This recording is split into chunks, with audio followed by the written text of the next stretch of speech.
Friends welcome to మాదిరి కదా. మీరు ఎంత ఎలా ఉన్నారు, బాగున్నారా? మీరు బాగున్నారా మనస్ఫూర్తిగా కోరుకుంటే ఈరోజు వీడియో వచ్చేసి ఏంటంటే ఇప్పుడే ఫ్రెండ్స్ మూటలు కోసి ఇప్పుడు వచ్చినాం పనికి. రావాలి వచ్చంటే మాకు తెలిసిన నా పిల్లల కోసం అని కంకి ఇచ్చినాడు. కానీ కంకిని అయితే గాన ఎన్ని రోజులు వండించాడో తెలుసా? 45 రోజులు వండించి నిమిషంలో కాల్చుకొని తింటాము. కానీ చాలా మంది అయితే గాన అది కాదు వర్షను, దాని వర్షం ఏం చెప్పినమ్మా నీకు. కంకి ఈ కంకిని ఇప్పుడు 10 నిమిషాల్లో కాల్చుకొని తింటాం బాగానేది కాలిందే. ఓకేలే సర్లే. ఈ కంకి తయారు కావాలంటే ఈయనమంటే 70 రోజులు ఫైర్ అవుతుంది ఫ్రెండ్స్. మొత్తానికి దీనికి ఆ కంకి తయారు కావాలంటే చాలా కష్టమైందండి. ఇంకా ముందుగా దుక్కి దున్నాల, చేను తడిపొడికి చేయాలా, నీళ్లు కట్టాలా, సాలు తోలాలా, సాలు తోలిన తర్వాత విత్తనాలు లేవాలి, విత్తనాలు తెచ్చినాక కూలీలను పిలిచి ఆ తర్వాత విత్తనాలు చేలోకి తీసుకుపోయి నాటి మొక్కలు వచ్చేంత వరకు ఉండి మంది వేసుకొని మాకేసుకొని పెంచుకొని పైకి తీసుకొని ఎన్నో నేను కట్టలా, నేను చెప్పేది రైతు అనమాట. అన్ని పాటలు పడి కంకి తీసుకుపోతే కంకి కొనేటప్పుడు ఏమంటారు తెలుసా? పెద్దగా గింజ కరెక్ట్గా లేదే బా అంటేనే అని చెప్పేసి వాళ్ళు వచ్చిన కాడికి అన్నా 100 కంకులు ఏమైనాయి, 100 కంకులు ఏమైనాయి అని చెప్పేసి వచ్చి కొనుక్కొని పోతారు. అదే కంకిని కొనుక్కొని పోయిన కంకులు కొంచెం కనుక ముసురుకుండే వర్షంలో పడతాను ఇంకా నిప్పుల మీద పెట్టి కాల్చి పలపలాన్ని 4 తుప్పట్లు లేపించి వాళ్ళు గినక వచ్చి ఇదే రైతు పోయి ఎంతమ్మా కంకిని అంటే ఇంకా 20 రూపాయలు అన్నా అంట. అదేందమ్మా అని ఇచ్చింది ఇంతే కదా, 100 కంకులు ఇంతకు ఇచ్చినానంటే ఇంకా అది లెక్కేసుకోడు. మేము ఆటో ఛార్జీలు ఇవ్వాలా, బొగ్గు ఛార్జీలు ఇవ్వాలా, పైన మా పెన్నం ఛార్జీ, పైన బండి ఛార్జీ, మళ్ళీ మా ఇంట్లో మేము బతికే ఛార్జీ. అంటే ఒక రైతు కష్టపడి కంకిని వండించే 70 రోజులు ఉప్పు అని ఊపి ఇమే లెక్క నిప్పుల మీద వేసి కాల్చి 20 రూపాయలు చేసేసి లక్షణంగా 5 రూపాయలు ఆదాయం మాదంగి 15 రూపాయలు ఇంటికి తీసుకుపోతాడు దళాలి కాడు అనమాట.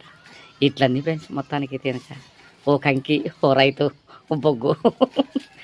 ఓకే, నేను ఏదో మొక్కజొన్న కంకి తెచ్చి పొయ్యి అంటించి పొయ్యి మీద కాలొచ్చు అంటే దాన్ని పొయ్యి మీద కాదు రాసి రంపాన పెట్టి నిప్పులు చెప్పింది నేను నిప్పుల మీద కాల్చుకుంటే బాగుంటుందని చెప్తే నేనేమని చెప్పినంటే ఫ్రెండ్స్ మొత్తానికి తినక పొయ్యి అంటించుకొని కాల్చలేండి. అది అంటే మళ్ళీ అప్పుడు మచ్చ ఒక కంకులు వికరికి పోయింది, కంకులు వికరికి చేసి ఇచ్చింది పని అంతా అంటే ఏ పొద్దు కాల్చలేదంటే అంటే ఎవరైనా కాల్చి ఇచ్చి తినేది అనమాట. అది సీన్ ఏం చేసి అంటే మంట పెట్టినాక కాల్చాక మేము మసి ఎక్కువ అవుతుంది అంటే అందరు కాల్చి ఎట్టెట్లోనే మంటకు నిప్పులకు తేడా వేలందని చేస్తున్నాను నేను. అట్లనే వారం నేనే బాగుతున్నా బాగు ఏదో ఒకటి నువ్వు చెప్పులే స్వామి ఏం చెప్పాలనుకున్నావు నీ కంటే నేను ఏంటంటే అసలు అంత బుర్రలో ఇంత నెట్టు నేను ఏదో అంత అనుకుంటే నువ్వు ఇంత చెప్తే తెచ్చిన కంకికి ఏముందో తెలియదు కానీ నా బుర్ర మటుకు దిమ్మతి ఊకండు నాన్న.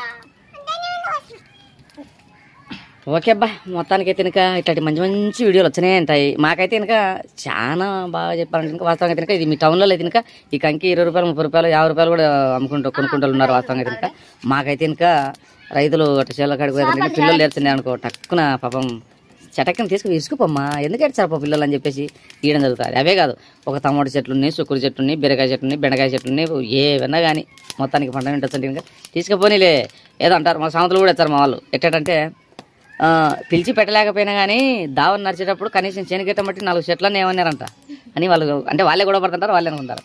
దాముడి పెట్టడం 4 చెట్లు ఎందుకు అబ్బా అనుకుంటానే పిల్లప్పుడు అంటే పోతే ఎవరొకరు ఆకలి కొన్న పీక్కొని పోతే ఇంకా తృప్తి పడతారని. అది మన రైతుకుండే గుణం, లక్షణాలు, గుణాలు. ఇది కూడా ముదిరిపోయినా యావద్దని నేను దామడు కొనుక్కుంటొచ్చు అంటే మా పిల్లలకు తెలిసిన ఆయననే కాబట్టి 2 కంకులు వెరకపు మా వాళ్ళ ఆశలు పోతాయి ఎందుకు ఏడిపించావు అని అంటున్నారు. ఎందుకు తినరు కొన్ని చేస్తారంటే ఓ అమ్మ పెద్ద పెద్దలనే బాగుపడుతున్నాం వీళ్ళని పిల్లలకు ఆడుకుని ఇచ్చేది. మొత్తానికి ఇంకొక విషయం తెలుసా? చేపలు అయితే గుల్లిగా అంతంతనే తీసుకోమన్నారా, నేను తోమలైన తీసుకురా మంచి అసలు ఎంత పని అయిపోయా చేపలు తినాలనిపించింది మా పిల్లలకి. అంటే తోమలైన కాదు, తోమలకి మా ఆయన ఉన్నాడు నాకు తెలుసు. కానీ ఈ చిన్నోడు ఉన్నాడా ఆ ముక్కలు నేను పెరికి తిట్టలేను. వాడు తినేది చేప పులుసు ఎక్కువ. సరే సరేలే ఓకే. మొత్తానికి అయితే మా అట్నాడు